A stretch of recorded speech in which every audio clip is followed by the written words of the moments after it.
Askush nuk mund të lexojë të dhënat e fundit të Agjencisë së Statistikave të Kosovës.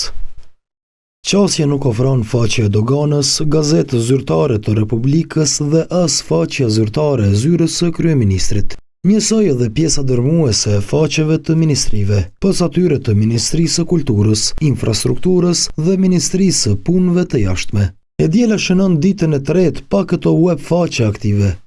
Arsyetimi është se po bëhen përditësime dhe përmirësime në cilësinë e shërbimit digjital. Sidoqoftë, Festim Rizanaj, nga platforma Hybrid Info, thotë se kështu këto institucione bëhen më pak transparente. Po këto e dobësojnë në një farë forme transparencën, sepse e pamundësojnë komunikimin me qytetarë, me media, me organizate të ndryshme të cilat kërkojnë informacione zyrtare. Nga qeveria nuk treguan të dielën se kur pritet të kthehen në funksion platforma digjitale. Afat nuk jep as Ministria e Punëve të Brendshme që të premtën njoftoi intervenimin.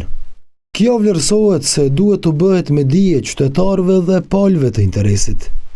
Obligohen me informu edhe mediat, po edhe qytetarët në përgjithësi se sa do të zgjatë kjo, se thashë krijon atë boshllokun, njëkohësisht ndikon edhe krijon hapësirë edhe për keq informim, sepse në momentin që nuk kemi komunikim zyrtar, informata zyrtare, atëherë krijohet ajo farë hapësira për narrativa të rreme edhe interpretime të pasakta. Edhe vetë ofruesi i shërbimit Agjencia e Shoqërisë së Informacionit po e përditëson faqen.